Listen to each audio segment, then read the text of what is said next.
mañana algo sobre este pasaje y esta mañana quiero hablar con ustedes sobre el tema la Navidad que no pudieron robar. Eso vamos a estar viendo aquí en la palabra de Dios, Evangelio de Lucas, el capítulo 2, versículo 8 en adelante, y entonces ese será la base para nuestro mensaje, la Navidad que no pudieron robar. Dice la palabra que había pastores en la misma región que velaban y guardaban las vigilias de la noche sobre su rebaño. Y he aquí que se les presentó un ángel del Señor, y la gloria del Señor los rodeó de resplandor, y tuvieron gran temor. Pero el ángel les dijo: no temáis, porque aquí os doy nuevas de gran gozo, que será para todo el pueblo, que os ha nacido hoy en la ciudad de David un Salvador, que es Cristo el Señor. Este os servirá de señal: hallaréis al niño envuelto en pañales, acostado en un pesebre. Hay una Navidad, hermanos, que es única. Una Navidad que está registrada en la página de la Biblia. Concretamente en dos lugares. Aquí en Lucas capítulo 2 y también en el Evangelio de Mateo en el capítulo 2. Como dice el versículo 11, que os ha nacido hoy en la ciudad de David un Salvador, que es Cristo el Señor. La palabra Navidad significa natividad, nacimiento. Y ese es la Navidad, Cristo es el centro. Dice, os ha nacido un Salvador. El nombre Jesús significa Salvador. Y esto es lo que el ángel aquí estaba anunciando. Y dijo que estas eran buenas noticias, buenas nuevas de gran gozo, para que el pueblo disfrute de este nacimiento, porque este nacimiento era la esperanza para el hombre pecador de ser salvo por medio de Jesús. Esto es la provisión de Dios, esto es la demostración del amor de Dios hacia el pecador, que nos proveyó de un Salvador, que es Jesucristo. Esta es la Navidad. Hoy temprano muchas voces oí desde la ventana de mi casa, gente saludándose, expresándose deseos de felicidad, enviando saludos a distintos familiares. Era todo ahí un rumor, un vocerío en el barrio, y todos se deseaban una feliz Navidad. Y yo sentía que hablaban desde la ignorancia, porque Navidad es nacimiento, es el nacimiento de Jesús, y no hay otra Navidad fuera de eso. El diablo, en su papel de ladrón, porque todos recordamos que el Señor Jesús dijo en Juan capítulo 10, versículo 10, que el diablo vino para hurtar, matar y destruir. Y yo he venido para que tengan vida y vida en abundancia, dijo Jesús. La primer detalle que Él nos dio de esa confesión es que el diablo es un ladrón. Él vino para hurtar. El diablo quiere robar, hermanos, la alegría. El diablo quiere robar el gozo. El diablo quiere robar la vida. Y entre todos los robos que él tiene, quiere robarse la Navidad. Pero hoy yo estoy aquí para decirle que esta Navidad de la Biblia, ni él la podrá robar, ni ninguno de los secuaces que lo acompañan. La Navidad que el diablo fabricó, la Navidad que el mundo celebra ahí por las calles, es una Navidad para ella llena de entretenimiento. La Navidad de ellos no tiene ningún contenido espiritual. La Navidad de ellos es una Navidad hueca, es una fiesta comercial, es una fiesta llena de diversión, de perversión y de perdición también. Esa es la Navidad del mundo. Es la Navidad que el diablo les fabricó para que ellos se pierdan y sigan viviendo en sus delitos y pecados. La Navidad que se ve en las calles, en los shopping, es una Navidad maquillada, es una Navidad llena de seducción pecaminosa, porque es como un imán que atrae a la gente al pecado. Todos hacen planes pecaminosos para la Navidad, allí afuera, en el mundo, en las calles, y hasta usted ve, hasta los ateos están felices. Los que nos creen en Dios se suman a esa Navidad del diablo y por un momento creen en el niño Dios. Mire, qué tremendo. Ahí andan los ateos, con tal de pecar, con tal de dar rienda suelta a su pecado, pues allí ellos andan, hermanos, atrapados en esos vicios, en esa Navidad falsa, maquillada por el diablo. Usted ya vio aparecer en las escenas a los arbolitos. Ya he visto a muchos pastores, aún de los nuestros. Ayer los he visto en mensajes con arbolitos de Navidad a la espalda. No voy a hablar de todo ese historial pecaminoso que está allí. Pero la Navidad del diablo, la comercial, la Navidad maquillada, está llena de Papá Noeles, de Santa Claus, de nieve, de renos, de panetón, como se dice en Bolivia, y en Italia también se dice panetón. Y nosotros aquí, pan dulce nomás. Esa Navidad del diablo es una Navidad de gastos de dinero, de tarjetas que van y vienen y de deudas que florecen por todos lados. Porque es una Navidad de regalos, es una Navidad llena de hipocresía. Dice aquí la palabra de Dios en Lucas capítulo 2, versículo 12. Lucas 2, verso 12. Dice, y esto os servirá de señal. Hallaréis al niño envuelto en pañales, acostado en un pesebre. Y repentinamente apareció con el ángel una multitud de las huestes celestiales que alababan a Dios y decían, gloria a Dios en las alturas y en la tierra paz, buena voluntad para con los hombres. Y sucedió que cuando los ángeles se fueron de ellos al cielo, los pastores se dijeron unos a otros, pasemos pues hasta Belén. Belén significa la casa de pan. Y veamos esto que ha sucedido y que el Señor nos ha manifestado. Vinieron pues apresuradamente y hallaron a María y a José y al niño acostado en el pesebre. Y al verlo, dieron a conocer lo que se le había dicho acerca del niño. Y todos los que oyeron se maravillaron de lo que los pastores le decían. Pero María guardaba todas estas cosas, meditándolas en su corazón. Y volvieron los pastores glorificando y alabando a Dios por todas las cosas que habían oído y visto, como se les había dicho. Esta es la Navidad de la Biblia, lo que termino de leer. Esta es la única Navidad, la verdadera Navidad. Como usted puede ver, aquí no está la prensa religiosa. No hay ahí periodistas haciendo notas. El niño Dios había nacido. No había un comité de recepción, no había un comité de bienvenida. Nadie aquí andaba tirando fuegos artificiales, cañitas voladoras. Nadie estaba descorchando sidra, ni champán, ni tetrabric, nada de eso. Esta es la Navidad bíblica, la que les he leído. No había ninguna clase de bebida espirituosa ni espumosa, ninguna clase de cerveza, ninguno de los orines del diablo estaba en el nacimiento de Jesús. Esta es la Navidad de la Biblia. ¿Y qué es lo que estamos viendo en las calles? ¿Qué es lo que estamos viendo en ese espíritu fervoroso que se ve en la sociedad, ese espíritu festivo?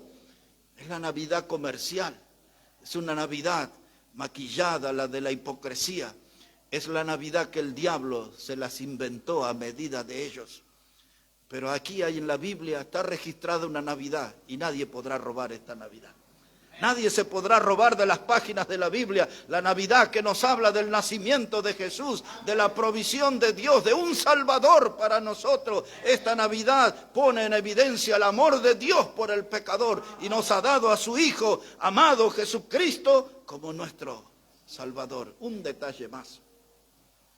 En esta Navidad de la Biblia, aquí no hay familiares peleándose en la mesa, echándose la culpa. No llamaste en todo el año a mamá. Ay, cuñado, qué bueno que te veo. ¿Cuándo me vas a pagar lo que me debes? Ya está, es fecha ya. Ya es fecha. Como se dice en Bolivia, ya está de buen tamaño, págame lo que me debes. Aquí no hay nada. Nadie sacó un Tramontina. Nadie está mandando a otro al hospital. No hay aquí en esta Navidad muertos. No hay aquí sirenas de ambulancias ni sirenas de patrulleros. Eso es la Navidad del diablo. Eso se ve en la Navidad que el diablo preparó para la gente. No tiene nada que ver con la Navidad bíblica, la única, la verdadera Navidad que está aquí. Pero en esa Navidad del mundo que se ve en las calles, el diablo cada año sigue cosechando nuevos adeptos, nuevos seguidores. Cada año el diablo sigue sumando gente en ese camino de perdición eterna. Pero aquí estamos nosotros para levantar la voz. Aquí estamos nosotros para batallar, porque nadie puede robarse la Navidad de la Biblia. Nadie puede robarse esta Navidad. Esta es la Navidad verdadera, la que está aquí. En Lucas capítulo 2, y una mujer maravillosa, María. María fue el instrumento de Dios. Fue sobre quien vino el Espíritu Santo y engendró a este niño que el ángel le dijo, y llamará su nombre Jesús, que significa Salvador. Ya lo había dicho en otro pasaje, porque él salvará a su pueblo del pecado. Esa era la misión por la que este niño, el niño Dios, vino a este mundo. Y ahí estaba María, como un modelo materno, con el niño en sus brazos envuelto en pañales. No eran de esos modernos que tienen ahí algo absorbente, que se pegan. No, esos eran un montón de trapos que servían de pañales, pero una madre cuidadosa, amorosa con ese niño, una madre que se sentía privilegiada, dice el Evangelio, cuando María vio todo ese movimiento de ángeles y pastores que iban y venían y anunciaban el mensaje, dice, y ella meditaba en su corazón. ¿Qué sería eso que meditaba? El agradecimiento a Dios que le usó a ella como un instrumento. Y para nosotros doctrinalmente este texto es de gran importancia, porque esto nos habla del nacimiento virginal de Cristo. Este es el cumplimiento de la profecía de Isaías, cuando en su capítulo 7 verso 14 dice, y la Virgen concebirá y dará a luz un niño y su nombre será Emmanuel. Emmanuel, que quiere decir Dios con nosotros. Y ahí se estaba cumpliendo todo. María, un instrumento de Dios. Él nació de una virgen. Él fue engendrado por el Espíritu Santo y vino a presentarse a este mundo como nuestro pariente cercano. Hay toda una doctrina en el Antiguo Testamento sobre el pariente cercano. Era cuando una persona estaba en serios problemas económicos y se veía obligado a vender su chacra, su quinta, la propiedad que tuviera, el terreno. Y entonces venía un pariente cercano para redimir, para comprar. Y después de los 50 años, entonces esa persona iba a recibir de nuevo el terreno que tuvo que vender por necesidad, porque estaba en una situación difícil. Y Cristo nos vio a nosotros en una situación difícil, endeudados por el tema del pecado, ahí merecedores del infierno. Y Él vino como nuestro pariente cercano e hizo aquí un ciclo maravilloso, porque aquí le vemos en la ciudad de Belén, en la casa de pan, pues allí Él nació, y ahí le vemos en el pesebre envuelto en los pañales, pero la historia iba a correr y este niño iba a crecer y Él iba a llegar a la cruz e iba a morir en ese lugar por los pecadores, y luego le iban a poner en una tumba prestada, y luego de esa tumba se iba a abrir al tercer día, iba a resucitar y una nube le iba a llevar hacia el cielo y se iba a sentar al lado de Dios, en el trono de Dios, como nuestro abogado, como nuestro intercesor, y en el ciclo final Él vendrá para buscar a nosotros, la iglesia que Él compró con su sangre preciosa. Del pesebre hasta el trono, y del trono hasta la búsqueda de la iglesia que será su esposa y convivirá con Él por toda la eternidad. ¿No es maravilloso el plan de Dios? Todo empieza aquí en la Navidad. Todo empieza aquí con el nacimiento del Señor Jesús. Dice el ángel, yo les doy buenas nuevas de gran gozo para el pueblo. Buenas nuevas, buenas noticias. Aquí está el Evangelio, aquí está el Salvador, el Evangelio, Cristo muerto por nuestros pecados, sepultado y resucitado. Esta es la historia que será parte de este niño que hoy lo ven en el pesebre, envuelto en pañales. Un lugar atípico. Todos nosotros hemos nacido en un sanatorio, en un hospital, en una salita, con la atención de algún médico, de alguna partera, algunas excepciones que pudieron haber nacido allí en el campo, pero él nació en un establo, pues un pesebre es un establo. Es el lugar donde duermen los animales. Vacía está la tumba porque en ese pesebre. Y María, la mujer que Dios utilizó como un instrumento. Mi hermano, no se engañen, no caigan en la trampa del diablo, no caigan en esa Navidad falsa, porque ahí está el diablo trabajando en el mundo con sus secuaces, con los demonios, y ahí andan encolumnados detrás del diablo en esa fiesta de pecado. Ahí están los ateos y los incrédulos y los agnósticos, y allí están los escépticos, los paganos en general, y por más esfuerzos que ellos hagan, no nos podrán robar la verdadera Navidad. No nos podrán robar la verdadera Navidad, porque ella está aquí en la página de la Biblia, bien marcada. Ahora una mirada al Evangelio de Mateo capítulo 2, y al final vamos a volver a Lucas por un solo texto, pero primero Mateo el capítulo 2 y el versículo 1. Aquí va a tener un complemento de la Navidad, una serie de detalles que Lucas no mencionó, pero Mateo se encargó de hacernos saber a todos nosotros. Dice la palabra de Dios, Evangelio de Mateo, el capítulo 2, el versículo 1, dice: cuando Jesús nació en Belén de Judea, en días del rey Herodes, vinieron del oriente a Jerusalén unos magos, diciendo: ¿dónde está el rey de los judíos que ha nacido? Porque su estrella hemos visto en el oriente y venimos a adorarle. Oyendo esto, el rey Herodes se turbó y toda Jerusalén con él. Y convocado todos los principales sacerdotes y los escribas del pueblo, les preguntó dónde había de nacer el Cristo. Ellos le dijeron: en Belén de Judea, porque así está escrito por el profeta: y tú, Belén de la tierra de Judá, no eres la más pequeña entre los príncipes de Judá, porque de ti saldrá un guiador que apacentará a mi pueblo Israel. Este versículo 5, que comienza diciendo allí como está escrito por el profeta, ese es Miqueas, el profeta, capítulo 5, versículo 2. Es eso lo que se está citando. Miqueas 5:2 es lo que cita Mateo para hablar del nacimiento del Señor Jesucristo, tal como lo anunció el profeta. Pues así sucedió.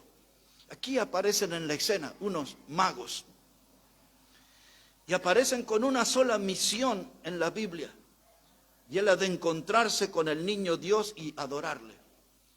Y de paso aprovechamos que no fueron a cantarle, no fueron a llevarle un himno, un coro. La adoración es otra cosa, no es eso. Eso es lo que hoy se habla en las iglesias, de cánticos de adoración. No, eso es alabanza a Dios. La adoración es otra cosa, y es algo que se hace puesto de rodillas al Señor. Estos no vinieron a cantarle, estos vinieron a adorarle al Señor. Esa era su misión en la Biblia, y es en el único pasaje en toda la Escritura que aparecen estos magos. Como usted ya lo pudo notar, no eran 3, no aparece el número. El diablo en su maquillaje le ofreció al mundo 3 hombres y les puso nombres: Melchor, Gaspar y Baltasar. El diablo que cree en la diversidad y dice: este es moreno. Había uno que era moreno de ellos. y otro era del colectivo del LGTB y todo eso así, dice, aquí están, eran amplios estos magos. Un montón de disparate, la Biblia no dice que eran 3, no dice tampoco sus nombres. La Biblia dice que eran unos magos que venían siguiendo una estrella desde el oriente y esa estrella le iba a guiar hasta el lugar donde Dios iba a nacer hecho niño. Estos hombres estudiaban la astronomía, estudiaban la teología, tenían un conocimiento profundo de la Escritura, de los profetas. Era gente que conocía los tiempos y que estuvo esperando el tiempo. Y cuando ellos vieron esa estrella en el oriente, le siguieron. Y nosotros deducimos que ese viaje largo quizás fue de 1 mes o 2 meses o quizás más tiempo. Ellos no iban a descansar en esa misión y cruzaron allí desiertos, lugares arenosos, sufrieron el calor, el frío, la amenaza de las fieras en ese largo transitar, pero ellos tenían un objetivo, una misión y no iban a fallar, que era encontrarse con Jesús y postrado adorarle. Amén. Y llegaron a Jerusalén y como en un tono de inocencia hacen una pregunta. Dicen ellos, ¿dónde está el rey de los judíos que había de nacer? Y toda la ciudad se conmovió. ¿Cómo? ¿El rey? ¿Dónde? ¿Cómo? ¿Y qué dice el profeta? ¿Y qué dice? Revisemos la Escritura. ¿Quién es esta gente con esta interrogante? Y todo eso llegó a los oídos del rey Herodes y dice que se turbó. Quiere decir que perdió su paciencia. Y este hombre empezó a ver en riesgo su trono. Dice, ¿cómo van a ser el rey y me van a sacar a mí y van a poner al rey que nació? Y ahí su perversión empezó a funcionar, su maldad empezó a maquinar, cambia la cara, Herodes se hace el amable y llama a los magos y le dicen, cuando ustedes lo encuentren al rey, vengan, avísenme porque yo también quiero ir para adorarle. No era ese el fin. Los magos comprendieron que el rey estaba haciendo un intento de soborno. Se dieron cuenta de que Herodes era un instrumento del diablo y que sus intenciones no eran buenas. No quería encontrar a Jesús para adorarle, él quería matar porque no quería competidor, él quería permanecer en el trono. Y los magos preguntaron, ¿dónde está el rey de los judíos que ha nacido? Mis hermanos, toda Jerusalén se turbó. Mire el versículo 9 como dice la palabra. Dice, y ellos habiendo oído al rey, se fueron. Y he aquí que la estrella que habían visto en el oriente iba delante de ellos, hasta que llegando se detuvo sobre donde estaba el niño. Y al ver la estrella se regocijaron con muy grande gozo. Y al entrar en la casa vieron al niño con su madre María. Y postrándose, lo adoraron. No cantaron un himno, no cantaron una alabanza, no expresaron un salmo. Se postraron y adoraron, porque eso es adoración. Para que a usted le quede claro que esos que hablan de la música, de adoración, la Biblia no habla de adoración, eso es alabanza a Dios. Y usted recordará cuando el diablo llevó a Jesús al desierto y le mostró los reinos y le dijo, todo esto te daré si postrado me adorares. ¿Qué le estaba diciendo el diablo? Cántame un corito, un himno. La adoración es otra cosa en la Biblia. Macrotuña es la palabra griega y significa exaltar, enaltecer a una autoridad puesta de rodillas. Amén. Y estos estaban enalteciendo en autoridad. Los magos encontraron a Jesús y automáticamente cayeron de rodillas. Amén. Me hace recordar Apocalipsis capítulo 1 cuando Juan dice que oyó su voz, dice, y caí de rodillas. Y seguramente estaremos nosotros de rodillas. Amén. Delante del Señor. Ya hay que ir ensayando eso desde acá. Amén. De acostumbrarnos a estar de rodillas frente a nuestro Salvador, frente a nuestro Señor. Amén. Encontraron a la madre, al niño, se postraron, lo adoraron y le ofrecieron 3 presentes. Dice ahí la Biblia, oro, incienso y mirra. En cada uno de esos presentes había un mensaje. En cada uno de esos presentes había un significado profundo. Cuando ellos presentaron un presente de oro a Jesús, estaban reconociendo que estaban ante la gloria de Dios. Porque el oro era algo que se utilizaba para expresar la presencia de la gloria de Dios. Se veía allí en el tabernáculo, en el lugar donde se hacía la expiación, por ejemplo, el sacrificio. El oro nos habla de la gloria de Dios, pero también era el oro lo que se acostumbraba a ofrecer como un regalo para recepcionar reyes. Por lo tanto, estos magos estaban reconociendo que ese niño sería el rey de reyes y el señor de señores. Y luego aparece el incienso. El incienso es un perfume aromático que solamente podía ser usado en el tabernáculo en los 40 años que Moisés transitó por el desierto, o en el templo que se levantó en la tierra prometida, donde Dios mostraba su gloria, la Shekinah, dicen. Y entonces allí los sacerdotes podían usar el incienso, que era ese perfume aromático para agradar al Señor, para enaltecer al Señor. Ese se usaba para reconocer la presencia del Señor. Y si alguien hacía esa clase de perfume para vender al público, podía ser muerto, porque tenía el incienso un uso único, reconocer la presencia de Dios. Y en este presente los magos estaban reconociendo que estaban frente a Dios, que ese niño era Dios hecho hombre. Y luego aparece allí la mirra. La mirra son una especie de hierbas aromáticas, especies aromáticas que se usan en la sepultura. Y ellos estaban a través de ese presente anunciando los sufrimientos que ese niño iba a tener. Ellos estaban viendo la cruz, los sufrimientos, y en esa mirra ellos sabían que ese niño iba a morir de una forma violenta, lo que quizás no sabían, que él iba a morir como el Salvador de este mundo. Quizás sí lo sabían, quizás sí, pero ellos estaban frente al Salvador. Oro, incienso y mirra. Y ahora dice allí la palabra de Dios, se postraron, lo adoraron. Y ahora, como había gran actividad espiritual y angelical, dice el versículo 12, pero siendo avisados por revelación en sueños de que no volvieran a Herodes, regresaron a su tierra por otro camino. Y luego aparece un ángel y habla con José y habla con María y le dicen: tomen al niño y escapen a Egipto. Y María y José tomaron a Jesús y se fueron a Egipto, porque la furia, la influencia del diablo sobre el rey Herodes iba a descargar una furia asesina. Y el rey Herodes, el que se suponía que quería encontrar al niño para adorar, ahora muestra su verdadero rostro y manda a matar a todos los niños. Observe esta escritura aquí. Dice la palabra de Dios, versículo 16. Dice: Herodes, cuando se vio burlado por los magos. Claro, los magos no fueron a avisarle que habían encontrado al niño, se fueron por otro lado. Sabían quién era ese perverso.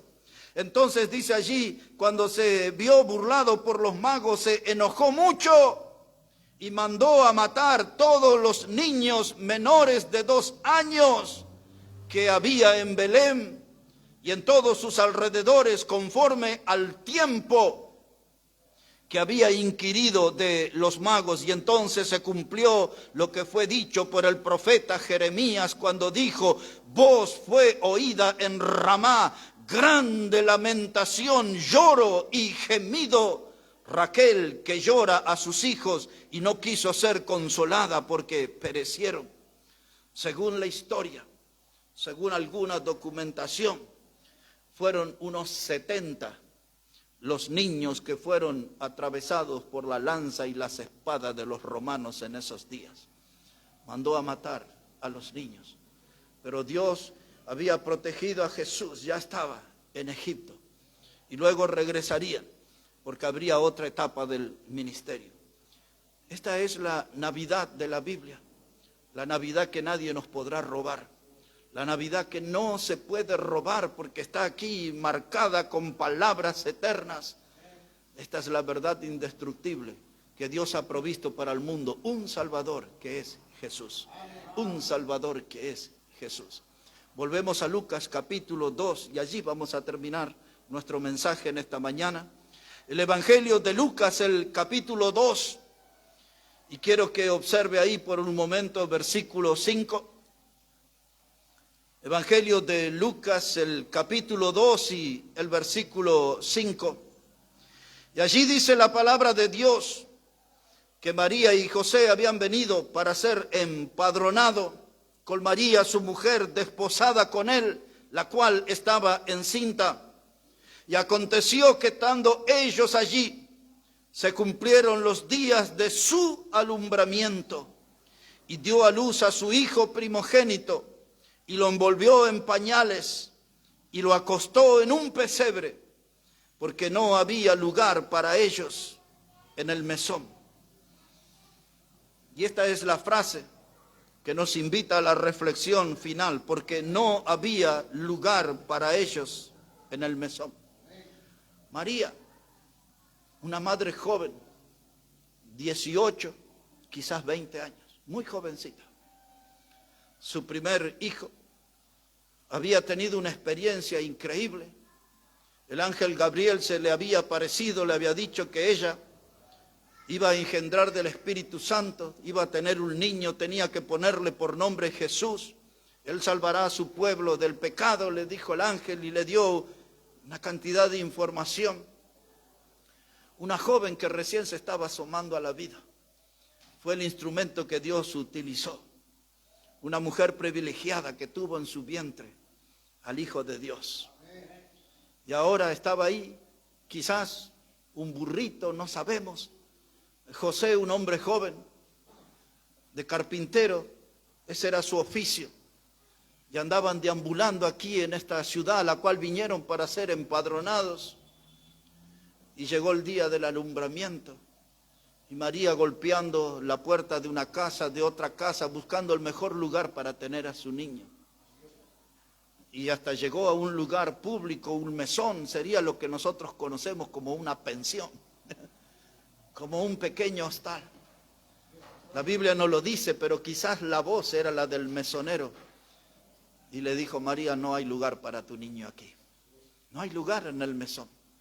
Quizás le vio con vestimentas humildes y por ahí el mesonero le dice: tengo otras personas más importantes de renombre. Tengo gente adinerada, tengo todo ocupado. Lo cierto es que no hay lugar para niños en el mesón. Es la misma cosa que encontramos en nuestros días. Cuando hablamos acerca de este niño y la gente dice: no hay lugar para Jesús en mi corazón. No tengo lugar para Él en mi corazón, no quiero creer. No quiero tenerlo a Él como el Salvador, guiando mi vida, controlando mi vida, gobernando mi vida. Yo puedo vivir sin Él. Es el razonamiento del mundo de nuestros días. No tengo interés ir a una iglesia, a un culto, a escuchar gente que me hable acerca de Él. No tengo interés en leer las páginas de la Biblia que me hablen acerca de Él. La gente de hoy también dice: no hay lugar para Jesús en mi corazón. Y así viven. Y así emprendieron su marcha sin Cristo rumbo a un infierno eterno. Así es el mundo de hoy. La misma voz del mesonero: no hay lugar para Jesús en el corazón. El diablo, el ladrón, el diablo, el padre de mentira, como lo describió Jesús, organizó una fiesta para este mundo pecador. La maquilló un poco y le puso un Papá Noel, un Santa Claus, renos, trineos, arbolitos, nieve, panetón y todo lo que usted ve. Música, baile, algarabía, todo eso es el engaño seductor del pecado. Y ahí está el diablo y su Navidad, la que él fabricó. Y el diablo es el protagonista de esta Navidad que festeja el mundo. Pero a nosotros la Navidad verdadera no la puede robar, no la pudo robar.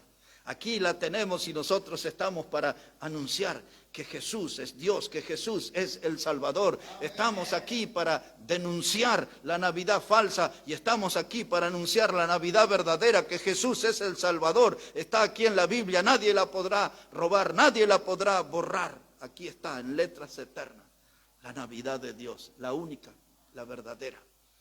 Ya hace muchos años que conté y en la radio estos días y Aquí un hermano publicó un video de los primeros días que tuvimos en este lugar, de aquella fiesta en México que escuché por el año 1980 y aquella pregunta, ¿dónde está el niño?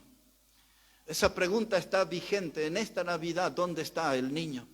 Los que están aquí y los que nos escucharán desde la distancia necesitarán analizar y hacerse esta pregunta, ¿dónde está el niño en esta Navidad? ¿Dónde está Jesús? ¿Dónde está el Salvador? Porque una Navidad sin Cristo no es Navidad. Aquello era una fiesta, una familia pudiente, un matrimonio que por muchos años intentó tener un hijo y eso no fue posible. Pero pasado el tiempo tuvieron la bendición de ser padres y quisieron celebrar el nacimiento de ese niño allí en México. E invitaron a sus amigos y rápidamente las cuadras donde estaba esa casa se pobló de autos modernos, nuevos, costosos. La gente iba llegando bien vestida, buena comida en la mesa, abundante comida en la mesa, mucha música, baile, diversión, muchas copas, brindis. Hasta que llegado la medianoche alguien preguntó en esa fiesta, ¿dónde está el niño? Aquel que les había convocado para la celebración, lo habían perdido de vista, lo habían olvidado. ¿Dónde está el niño?, preguntó alguien. Y comenzaron en esa casa a buscar en un lugar y en otro lugar y el niño no aparecía.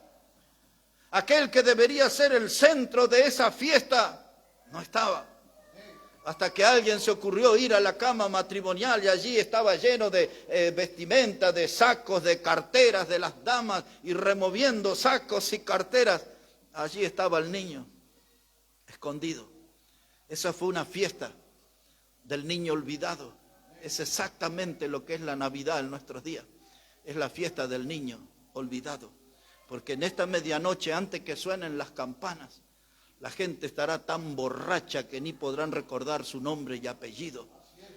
En esta medianoche nadie recordará que esta fiesta se supone que es la recordación del nacimiento de Jesús, del Salvador que Dios proveyó para este mundo. Esta Navidad, la que el diablo fabricó, es la Navidad del niño olvidado. La Navidad del niño olvidado. Y nosotros vamos a compartir con algunos familiares, quizás algún amigo, una cena. Y usted dirá, pero ellos no son creyentes, ellos están de ese lado de esa Navidad. Pero usted y yo tenemos la oportunidad de contarles la verdadera Navidad. Levantar nuestra voz en la mesa y decir, hoy es un día donde Dios manifestó su amor por el pecador y nos dio a su Hijo Jesús como el Salvador. El nombre es Jesús, el Salvador. Y usted puede contarle la historia de la cruz. Y usted puede contarle la historia de la misericordia, del amor de Dios por el pecador. Y usted puede hablarles de la salvación eterna que podemos alcanzar por medio de Jesús. Él es Dios con nosotros. No lo pierda de vista en esta noche. No pierda al niño de vista en esta noche. Jesús es Dios con nosotros. El diablo no podrá robarnos esta Navidad. Nos ponemos de pie, por favor. Vamos a hablar con Dios, vamos a hablar con el Señor en esta hora. Y vamos a dar gracias a Dios porque nos ha dado a su Hijo unigénito, para que todo aquel que en Él cree no se pierda, mas tenga vida eterna, dice la Escritura. Y gracias a Dios que un día Él quebrantó nuestro corazón y pudimos venir arrepentidos delante del Señor y reconocer que ese niño, Jesús, que luego llegó a la cruz, Él es nuestro Salvador. En su sangre preciosa están borrados, lavados nuestros pecados, y en la fe que hemos puesto en Él, Dios nos recompensó con la salvación eterna, cumpliendo lo que dice la Escritura: todo aquel que en Él cree no se pierde, mas tiene vida eterna. Demos gracias a Dios en esta hora. Padre, gracias por tu palabra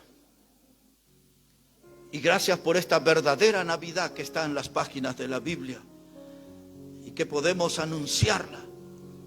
No vamos a negociar esta fiesta, Señor.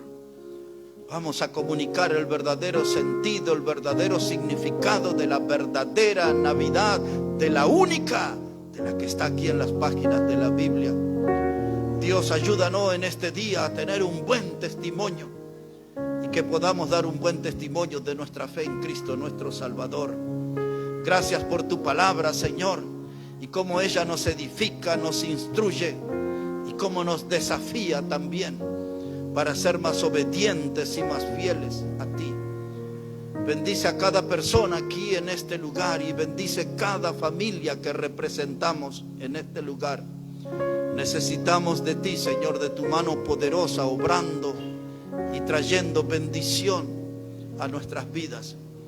Ayúdanos, Padre, a que podamos anunciar a este mundo con total claridad que Jesús es el único y suficiente Salvador para el pecador perdido.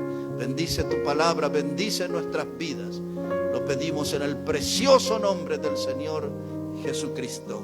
Amén y amén. Quizás en la distancia, digo, alguien en esta mañana que no tenga la certeza de su salvación, es buen tiempo para venir a Jesús y reconocerle como el único y suficiente Salvador.